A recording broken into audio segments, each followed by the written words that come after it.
right, so thank you for tuning in to Chompin at the Bit. This is episode number 76. I am Kyle Edwards, of course. And, just went about a week in between new episodes for you guys. Had some stuff dealing with work and all that kind of stuff, so wasn't able to put out as many episodes last week as I wanted to. But that's fine, because I am going to be back on pretty normal schedule this week, so you will get episodes for most of this week and going forward.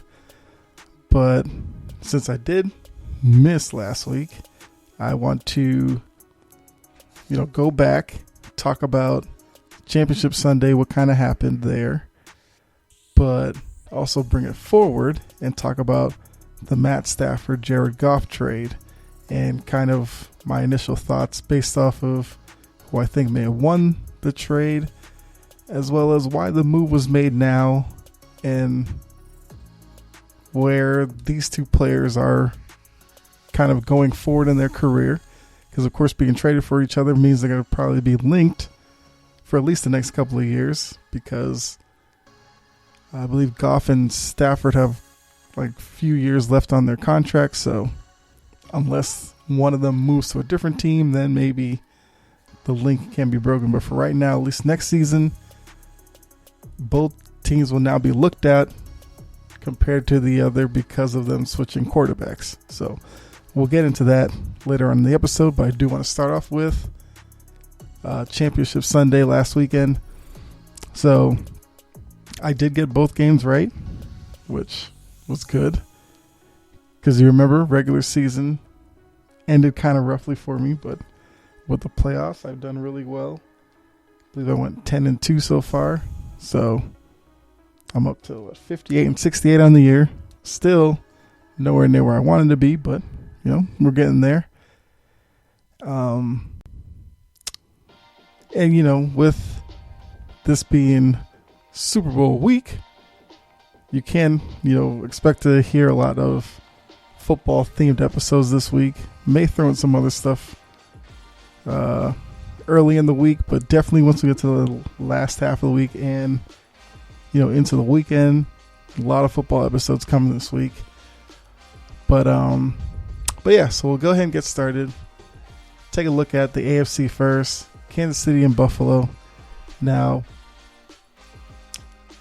Buffalo coming into the game had a great year, took over the AFC East. They appear to be the team to beat in the division for the next couple of years to come. Miami's still growing. New England took a step back this year, but we all know with Belichick and the organization and the players that are there, they could turn it around next year very easily. So Buffalo's going to have a target on their back. But, coming into the game, they played well. They lost by a couple of touchdowns, but it was a big success for Buffalo this year.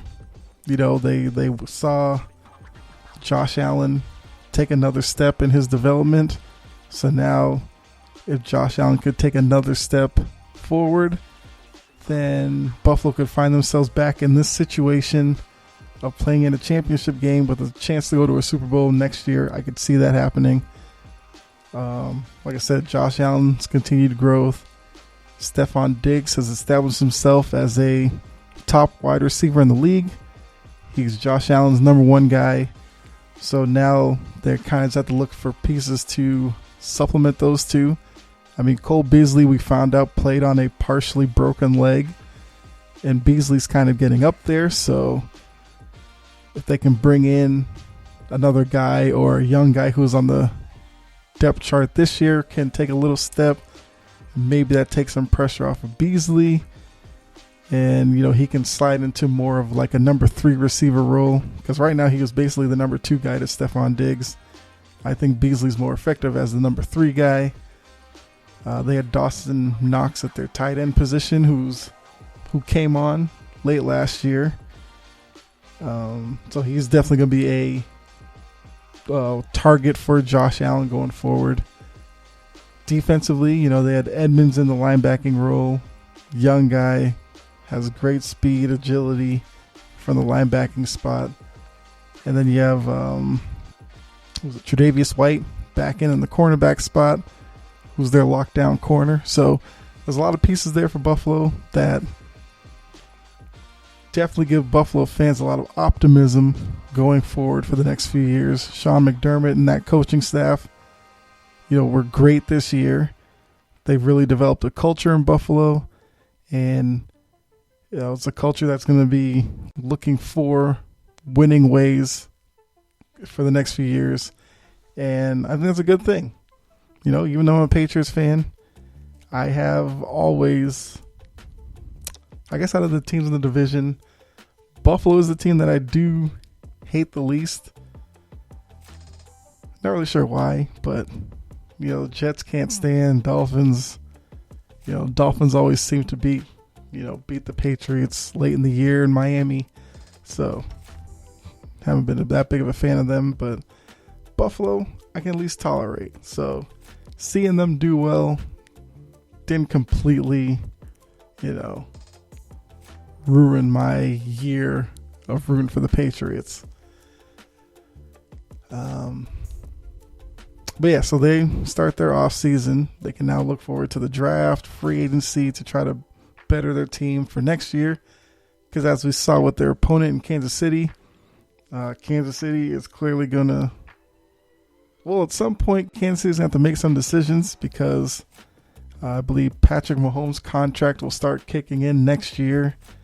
And we'll have to see, what comes from that and whether or not they end up starting to lose some assets on the team because they can't afford them or whatever else there may be. But we saw in this game basically the three-headed attack of their offense, which is Patrick Mahomes and his ability to move in the pocket, make plays with his feet when he has to, get himself out of situations where he may be in line to take a sack, but he, makes a move, gets out of a tackle, and makes a play downfield. And when he does do that, he's looking for Tyreek Hill on the outside and downfield, because he's a guy where once you get the ball in his hands, he's basically faster than like 98% of the league. I think there's a couple of guys who can run with him, but for the most part, he's faster. He's the fastest guy in the field. So you get him out there in open space, he can, cut back, run across the field, or you get him in a straight line, then you're definitely not going to catch him. But because of Travis Kelce's dominance over the middle in the tight end spot, takes some pressure off of Tyreek Hill, because it seems like Kelce finds himself open every play. I know I believe he went over 100 yards in the game against Buffalo. So, just a quick look at the matchup for the Super Bowl. Those three are the three that, Tampa Bay won. That Tampa Bay is going to have to sit there and really try to come up with a game plan to stop for this game. And then defensively, Kansas City's defense doesn't really get that much notoriety for their season, but the biggest name on their defense, probably the most important player on their defense, is Tyrann Mathieu, as he's the safety, and he's kind of like the quarterback of the defense because he can, run. He can come up into the box, stop the run. He's a ball hawk as well on the back end. So, and he usually seems to come up with a big play in these games when Kansas City really needs it defensively. And he had one in the game last week. I think it was a play, I want to say it was like late in the third. And I think Josh Allen dropped back, couldn't find anybody, was looking to scramble.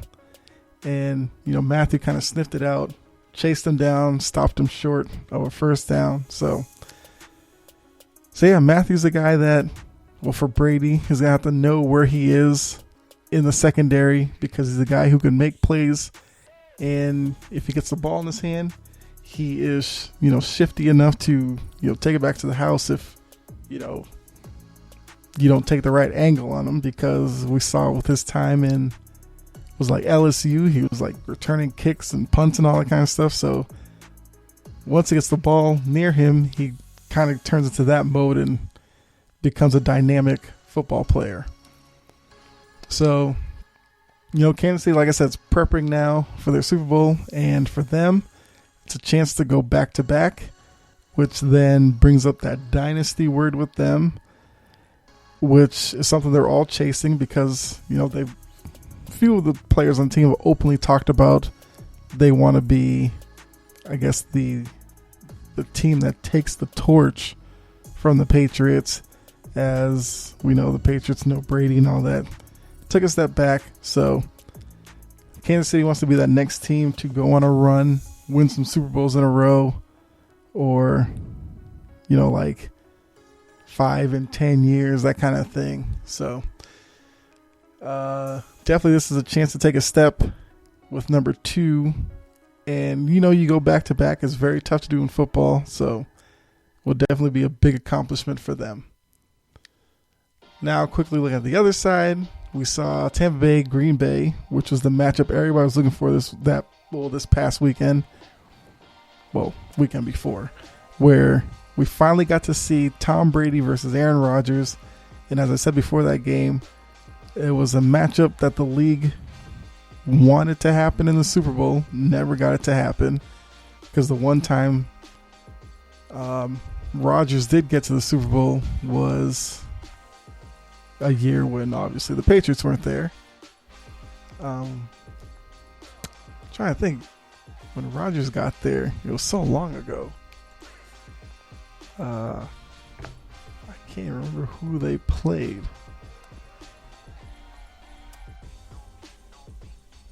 Because off the top of my head, I wanted to say Pittsburgh. It was Pittsburgh. Okay, so there you go. But yeah, so we saw in the game, Brady had a so-so game because he had 3 touchdowns. He also had 3 interceptions. He had a couple of passes that could have been intercepted. And Green Bay, for as great of a season as they had, number 1 seed, finally had an NFC Championship game in Green Bay. They ultimately came up short, and now Brady is on to his 10th Super Bowl, first time in the NFC. Crazy stat. Brady's 1 year in the NFC with Tampa Bay. He's already accomplished everything that Rodgers has done in Green Bay all these years, which is win an NFC title, go to a Super Bowl, as well as Drew Brees, I believe. Now, Drew Brees spent the early part of his career in San Diego, but he wasn't really there that long. So just think about that. Kind of let you know what Tom Brady's all about. And quick side note. It was like a couple of days after the game. I was listening to somebody on TV. Might have been ESPN or something. And they were literally having the talk about, telling people that the whole GOAT conversation needs to be over with now. Which I hate hearing that, because to me it's like the conversation was over a while ago. The fact that Brady's already been to 9 Super Bowls, already has 6 rings. Why that was still a conversation, I will never know. Makes no sense to me. I mean, I can get more into that in a later episode, because in order to fully break down Tom Brady, I will have to bring in some other quarterbacks into the conversation, and I want to dedicate a whole episode to that. So, stay tuned for that at some point. Probably do that next week after the Super Bowl. Kind of see what happens in the game and how that, whatever. But either way, just want to say it was ridiculous to hear that conversation. Not only because I'm a Patriot fan, but, from watching football as long as I have, and, seeing some like highlights of players back in the day who I never got to see, it's clear to me Brady's the best quarterback who's ever played. There's no disrespect to like Joe Montana, because saw Joe Montana play a little bit. He was a great quarterback as well, but I just think Brady has done more than enough to close that conversation. And I think the next conversation you really need to have is maybe who's number 2, even though I would probably say Joe Montana has that kind of on lock. So maybe the better conversation is who's the top 5 quarterbacks, which, maybe I'll get into that in a later episode. But yeah, so that's enough about Brady. I do want to focus in on Aaron Rodgers for a little bit here, because with the loss in that game, Aaron Rodgers went to 1-4 in NFC title games. And I guess my overwhelming issue with Aaron Rodgers is the kind of lack of TV personalities who really want to call out Aaron Rodgers on his shortcomings. Because immediately after the game, what did we hear about? Oh, Matt LaFleur screwed Aaron Rodgers. Why'd they kick the field goal when you have the greatest talent, in the quarterback position right there on the field? Why would you not let him go for it? I got to say, watching the game, I did kind of question the call, but as I thought about it, I understood where Matt LaFleur was coming from. So, stick with me on this one for a little bit. If you remember that sequence of plays down around the goal line, it was 3rd and goal from the 9. And we remember Aaron Rodgers dropped back to pass, looking around, had nobody open, took a step up in the pocket. Literally, the whole right side of the field basically opened up. He looked like he was going to take off and run, but for some reason threw across his body, double coverage, down at the goal line, almost had his pass picked off. So for me, if I'm Matt LaFleur and I see that, that kind of makes me wonder that if that's the decision he's going to make on 3rd down, if I call a 4th down play here, what's he going to do? Force another pass into the end zone? Maybe we get it picked off. Then we come out of this with no points whatsoever. So to me, if Aaron Rodgers did what he was supposed to do, once you step up and you see all that green grass, you take off. Worst case scenario, you don't get in the end zone, but at least you get down to like the, 2-3 yard line. Then from there, going for it on 4th down makes more sense, because you could run like a little quick route, try to get in the end zone, throw your back shoulder fade to Devontae Adams. You could even technically run the ball there if you wanted to. And if you don't get it, at least you're pinning Brady back near his own goal line and where LaFleur is coming from. The reason why he kicked the field goal was to get the 3 points there. And the second half, Brady was struggling, where he threw his 3 interceptions, and all of his interceptions were coming on plays where he was kind of just throwing the ball up, and he wasn't accurate with those passes, and they were landing in Packers defenders' arms pretty easily. So LaFleur might have thought, you get that, you kick it off, force them into a 3rd down situation. Maybe Brady makes another mistake. You get a turnover, short field to go. Boom. You have a chance to win the game. So I'm not really mad at LaFleur. My issue is Rodgers on that 3rd down play should not have made that throw that he did. He was lucky it wasn't picked off. But Rodgers doing Aaron Rodgers things, sits there after the game, mopes throughout his media session, makes it seem like LaFleur wronged him for kicking the field goal, which just led me to my overwhelming point that I understand why I guess like some teammates have said Aaron Rodgers is kind of difficult to play with. If you saw that press conference, then you would understand why. It was a game where your team lost, you could pretty much say, because you didn't make enough plays. But what did everybody turn it into? Oh, where are these receivers that he never has? Like, you have Devontae Adams, who's, if not the best receiver in the league, one of the best. These other weapons, you use them to get the number 1 seed in the NFC. You've made it to an NFC championship game. At that point, I don't want to hear this talk about didn't have any help. That's so ridiculous, and I hate how media people do that with certain players. It just makes it easy to root against them. And I've said on here before, I am not the biggest Aaron Rodgers fan. I think he is way overhyped, way overrated, whatever you want to call it. I think he fits all of those. There is no way that you can be this great quarterback and you're 1-4 in NFC title games. I'm sorry. 1 Super Bowl appearance? I mean, please. So, yeah. But whatever. We'll talk more about Aaron Rodgers, I'm sure, in another episode, because he is now going to become part of the story where in that media session, he made it seem like there's a chance he may not be back in Green Bay. So, who knows what happens there. All I know is Matt LaFleur's decision, I questioned it for half a second while watching the game, but as I sat back and thought about it, I understood where Matt LaFleur was coming from.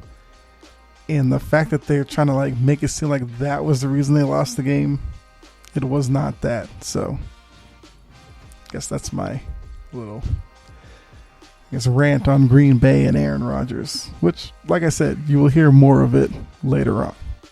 But, so here we are, Super Bowl week, on to the Bucs versus the Chiefs, which, I mean, it's probably the matchup the NFL would want to see. You have the old guard of Tom Brady, 43 years old, came out and said this week he's even thought about playing past 45. A couple of years ago, 45 was the age he wanted to play to. But as he's seen the success he's had this year, now he's thinking past 45. We'll have to see about that. But you have the old guard versus the new guard in the AFC, Patrick Mahomes. I mean, you know him. He's the guy you see in commercials every time you turn on the TV. And he has a shot to get his second ring. So it's Mahomes going for 2 in a row versus Brady getting number 7. Like I said early in the episode, we'll break it down later on in the week. But just wanted to say that before getting into the Stafford Goff trade and all that. So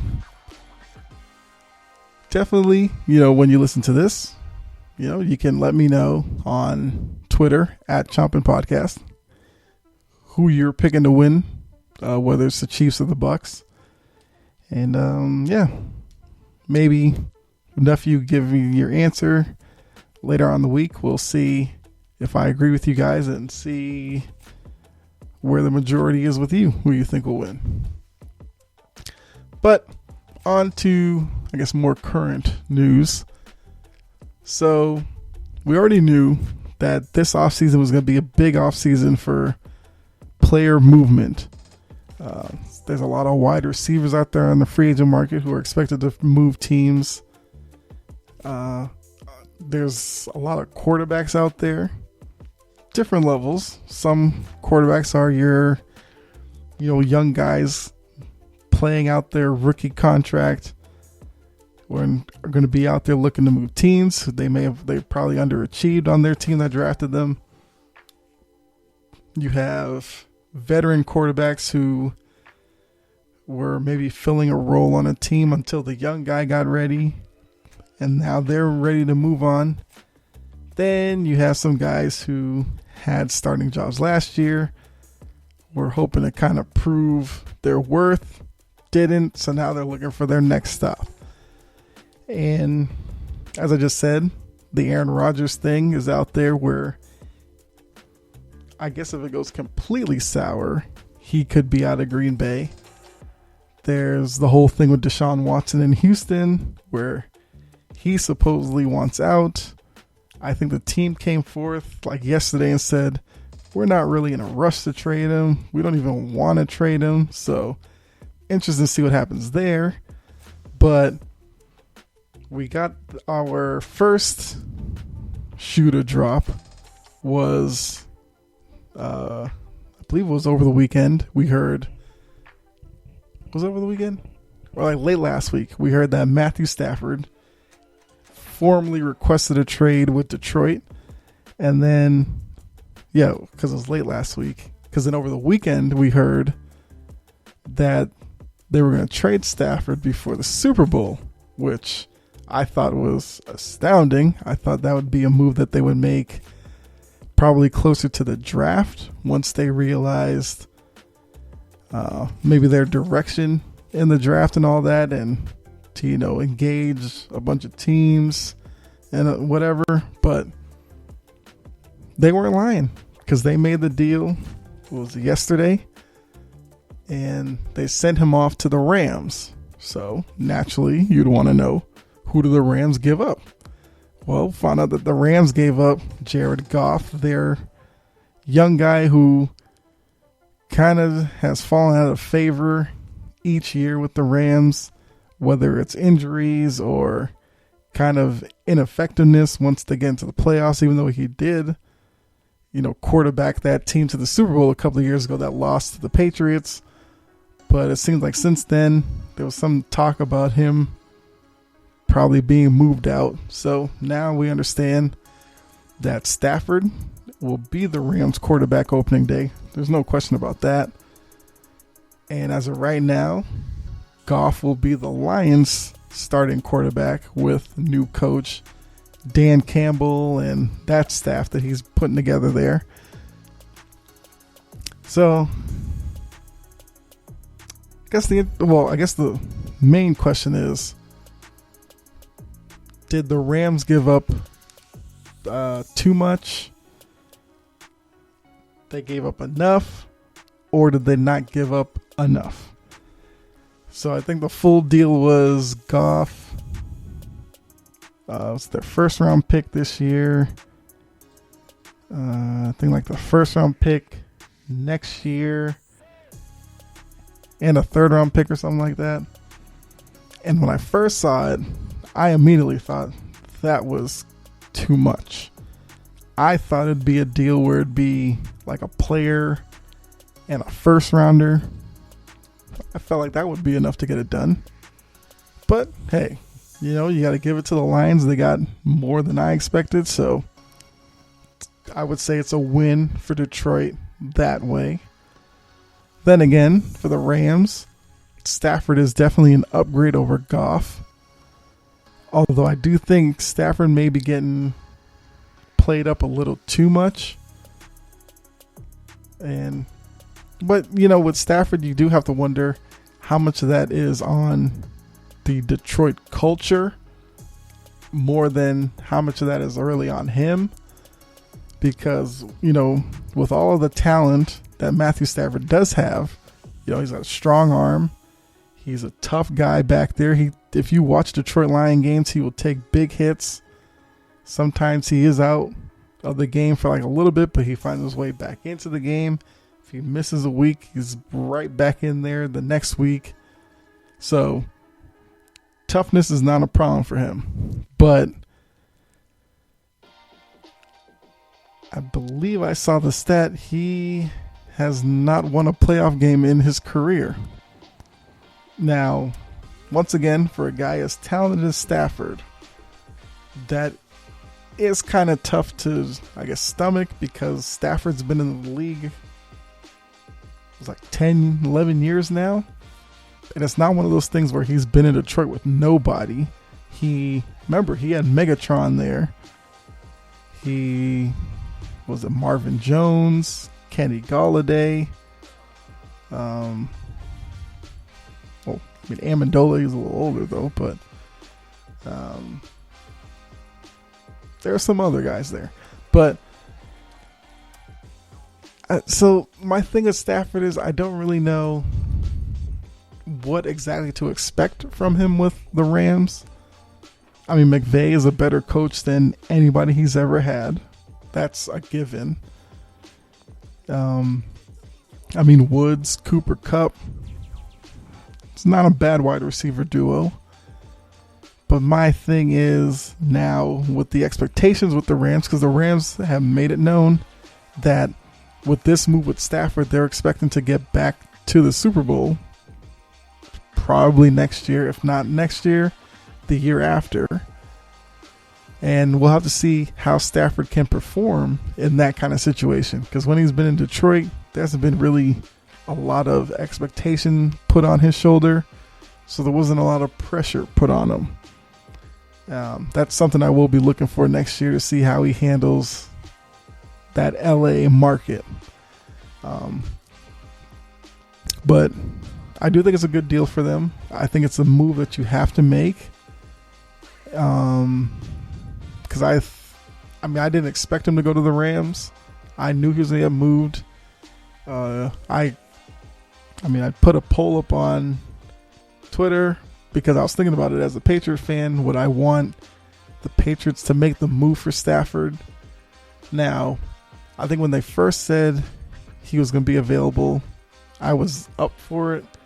But the more I thought about where the Patriots are right now, I don't think making a Stafford deal would have been the right move for them. Now, the report is that Belichick put in an offer for Stafford, but people are questioning like how legit that offer was, because I think it was like a second round pick and a player. So based off of what they got for him, clearly that deal was not as serious as other teams. So yeah, take that for what you want. But I'm not mad at Belichick for not like heavily pursuing them, because I think the Patriots should go a different direction. I mean, can dive into that on another episode. But like I said, yeah, Stafford now in a situation where coaching staff way better, expectations are higher, and the weapons are just as good as what he's had. But I guess that could be better because now the offensive system will probably be better than the one he was coming from in Detroit, only because McVay is a better offensive mind than Matt Patricia, who he just was playing under, and I guess Caldwell before that, which another interesting thing with Detroit, they fired Jim Caldwell after Caldwell went like 9-7 in a couple of years. And then since then, they have been kind of trash. So obviously they didn't make the right move there, but whatever. I digress. So that's Stafford's side. Goff. I think Goff is at a crossroads in his career because he is seen as lower tier quarterback after his time with the Rams. So now going to Detroit, there's a chance for him to build back up his reputation in the league.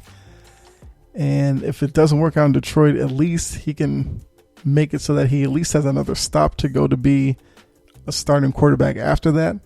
Because if it doesn't work in Detroit, he may find himself as a lifelong, clipboard holder on the sideline as opposed to being a starting quarterback. I think that's exactly where he is right now in his career. So hopefully it works out for him in Detroit. Not like he's going there with nothing there. They have DeAndre Swift, young running back who came on last year. I do believe Marvin Jones is still there. I think Galladay is a free agent, so let's see what happens there. Amendola is a free agent, but Amendola is getting up there in age, so they need to replace him anyway. But interesting to see next year how the two teams do. But yeah, so I guess a quick other side note. Some of these teams, well, I guess because I was talking about Detroit, and Detroit hired Dan Campbell as their quarterback, which if you don't know who Dan Campbell is, give him a search on YouTube. You'll find some of his press conferences and all that. He's an intense guy, but I don't know how good of a head coach he is. So definitely not the guy I would have picked for Detroit. I did not even think he was up for a coaching role. And I could say that for some of the other jobs. But Some of these teams, I don't understand their logic behind what they did when we got to the point where teams were starting to talk to coaches for their open positions. Who were the names that we were hearing?